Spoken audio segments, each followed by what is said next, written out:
Okay, so right off the bat, the biggest complaint that I get about this movie is the ringing here. Um, and so the idea of what's happening basically is that it's a ringing in the character's ears, and that is the rabbit's foot essentially calling to him. It's the sound it's making so that that the character will go and look and actually find the rabbit's foot. And I deliberately made it a ringing in the ears because I wanted it to be something annoying enough that the character wouldn't logically be able to ignore it. He would be more compelled to find it to make the ringing stop. Um, the flip side to that, though, is that when you deliberately annoy your audience, then you can lose some of it.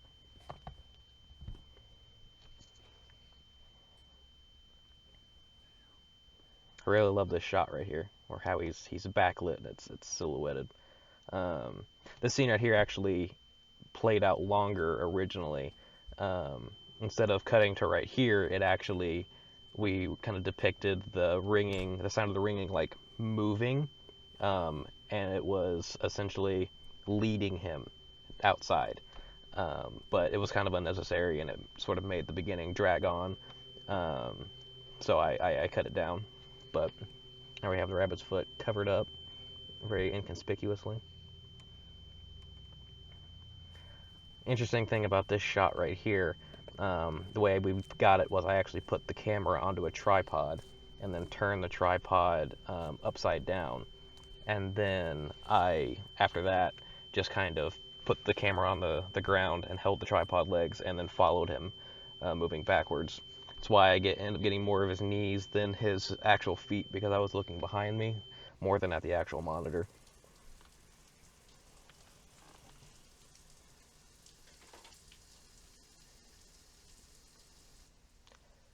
I love the visual symbolism here. A lot of people question the point of this scene, but the idea basically is we have the character doing something normal. You know, he's taking a shower. That's about as normal as a person can get. And as we come into the shot here, we start by hearing the sound of the shower water. And as we kind of pan around to find the rabbit's foot, the sound of the ringing gets louder and louder and starts to kind of overtake the sound of the shower. What I was doing there was symbolizing the rabbit's foot sort of taking control of the normalcy in the character's life. And starting with this scene, we officially see that start to take place. If you look here, there's a little glitch in the camera right there. A little glitch in the camera right there. It was actually a mistake. I had the camera on autofocus, and since it was dark, it had trouble. But with what was happening, it actually seemed kind of cool, and I left it. I gotta say, kudos to these two. They neither of them had ever acted or done any kind of dialogue scenes before, and it took some finessing with direction, but they really pulled it off. I feel like it's somewhat believable. This was actually at the end of our shoot day. If you look, we shot his coverage first, and if you look, there's still light coming from the window.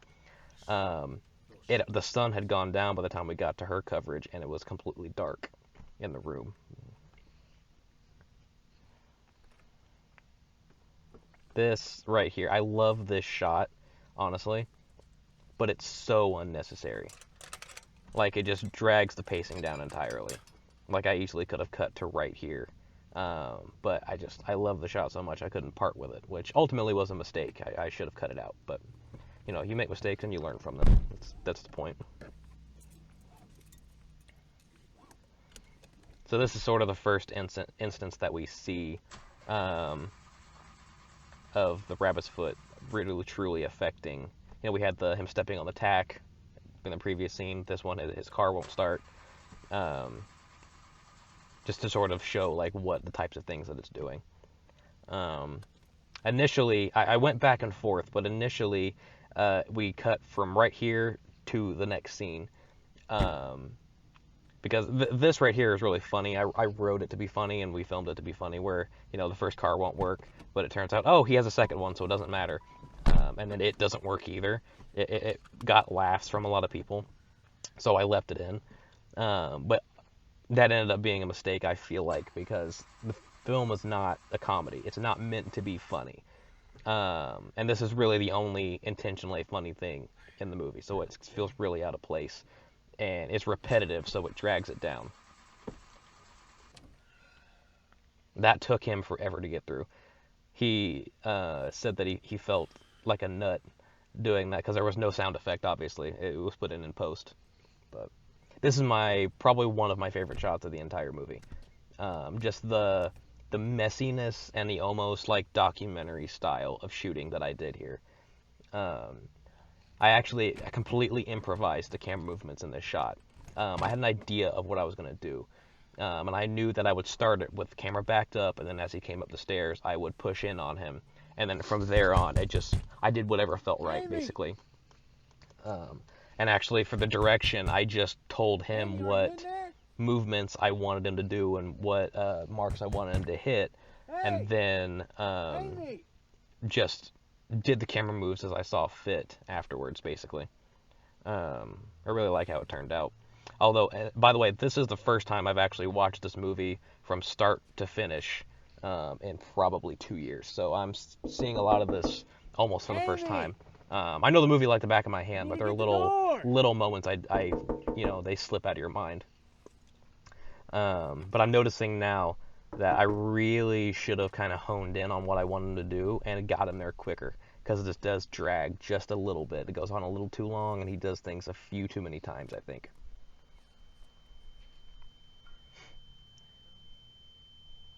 Let me explain something real quick. So, you see how he looks that direction and steps forward? So, there were actually about 4 minutes worth of scenes in between the car scenes and this one. And I ended up cutting them out. But initially, he went back into the house, and a few more things happened with the rabbit's foot. And he got so freaked out that he basically threw it in the trash and then took the trash bag out to the dumpster. And then that's where we pick up on him of him trying to get back into the house, and then he's locked out. So that's why he looks that direction, because he, in his mind, has just thrown the rabbit's foot away. There was a lot that got cut out of this movie, actually. This is 16 minutes long. My initial cut was I think 23. So I really cut it down. But there was another scene that got cut, actually, in between these two, where he builds a fire and tries to burn the rabbit's foot. And then comes to the conclusion that he should bury it. There's nothing necessarily wrong with a lot of the scenes. Just cut for time, mainly. Probably could have cut a few more if I wanted to, but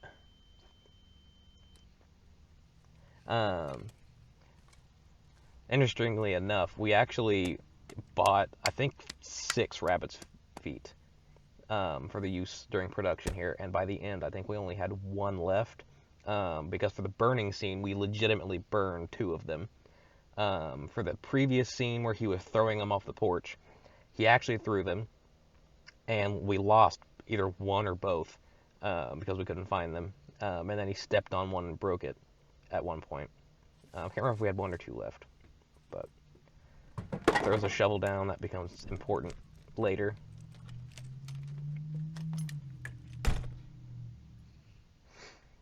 This is actually the first thing that we shot for the movie. This is the first shot that we did. It was legitimately 1:16 in the morning. I think we started 12:30 or 1, started the setups, and then we didn't finish until 4 or 4:30 in the morning here, I think. And I feel like you can tell that this is the first thing that we shot, because it, to me, feels completely different than the rest of the movie. Honestly, I should have probably redone it.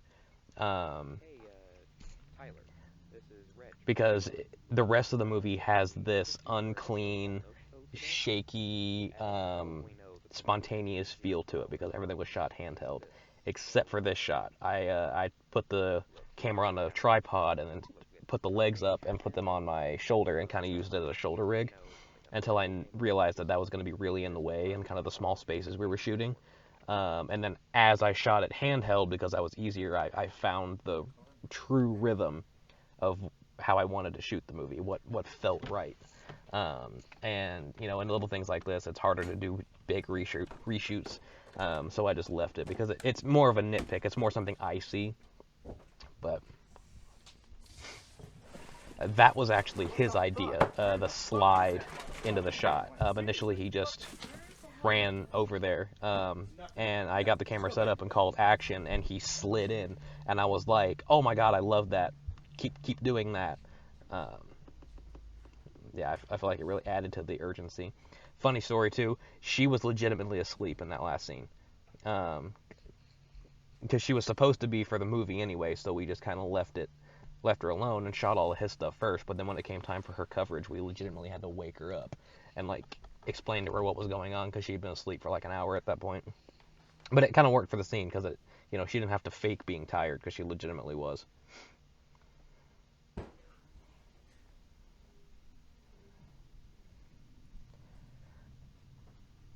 I wish I could have done that shot better.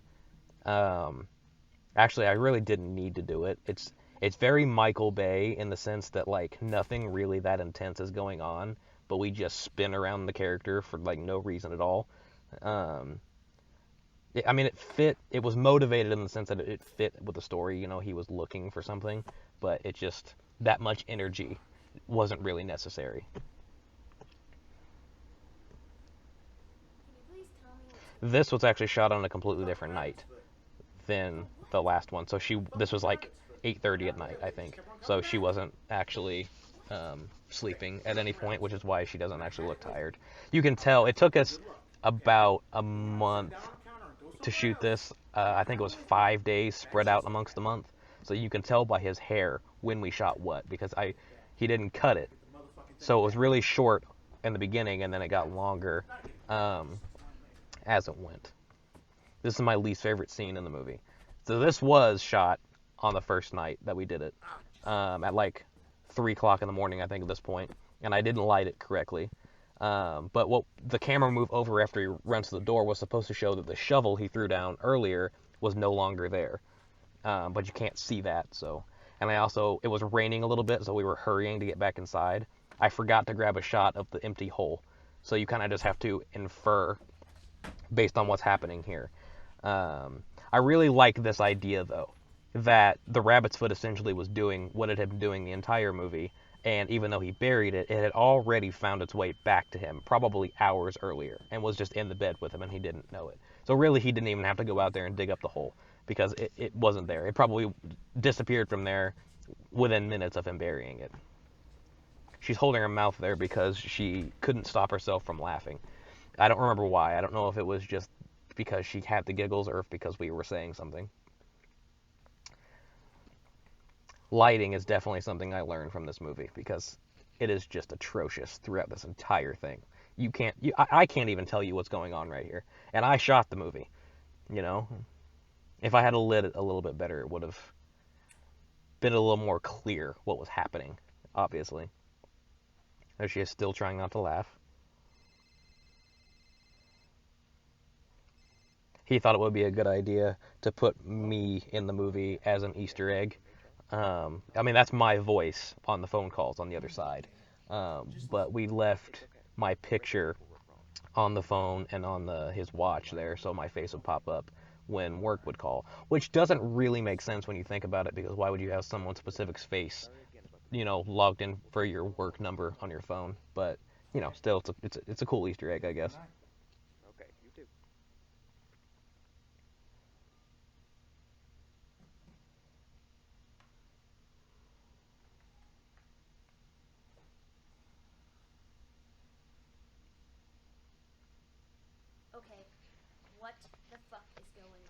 It took her so long to get through that line.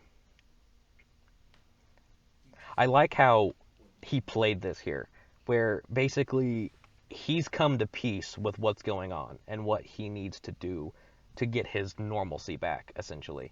Um, and it's just been such a long day and such a long night. Like, he doesn't even feel like getting into it. Like, he doesn't even need to explain it. Like, he knows that's what's important. I kind of have a love-hate relationship with this scene because, really, in all honesty, I just didn't know how to end it. And I figured with the nature of the film, a fake out scene, would be kind of interesting to end on. And I think to a point it works, but probably could have just either done something completely different or just ended it initially right where we had it before.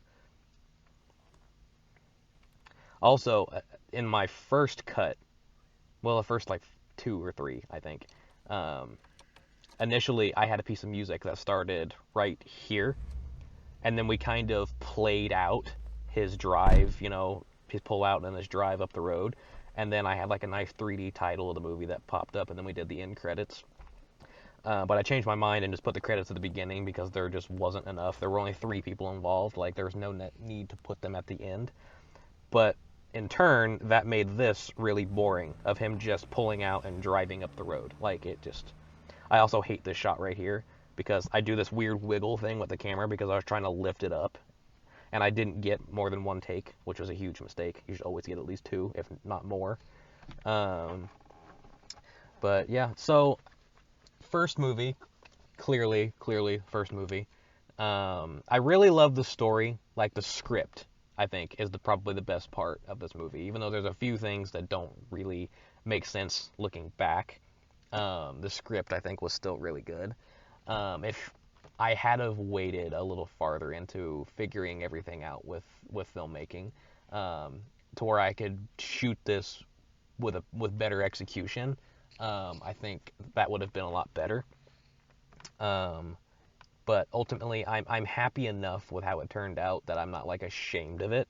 But like when someone asks me like, to hey, show me what you've made. Like this is not the first thing that I pick, because this more was just about making mistakes to learn from. Um, a lot of people have asked what the deal with the rabbit's foot was, like why it was doing this. Truthfully, I don't even know. I never came up with any sort of origin for the rabbit's foot or anything like that. Um, I had a few ideas, but I never went like took a deep dive. Like I imagine it's probably some kind of entity that's attached to the rabbit's foot that's making these things happen. That would be my guess. Um, but I didn't do it. I didn't tell that story because that wasn't what I was interested in telling. I was more interested in what it would do to the character. This idea of something disrupting normalcy, you have to focus on what that normalcy is. And with that theme of normalcy and regaining that, the focus when I was writing became, let's not make this about figuring out what this is and why it's doing it. Let's figure out how the character can just regain normalcy. And the only logical thing I could think of was the outcome of he just had to keep the foot, Um, because logically, if you think about it, there's no real way to get rid of it because that's what he tries to do the entire time, and it clearly doesn't work, which is how I landed on that point. But I feel like this is sort of my version of the Twilight Zone, like, or my addition to the Twilight Zone. Like, obviously, there's differences, like, Rod Sterling doesn't, like, come in and, like, introduce it and make it obvious. But I feel like it's a very fitting story. I feel like if you did add, Rod Sterling, Jordan Peele, whoever, like, and do the narration at the beginning and the end, like, it would probably fit. Um, but I did base a lot of it on the ideas of the Twilight Zone. I watched some Twilight Zone, which is why it sort of has a classic feel to it. A lot of long takes and things like that.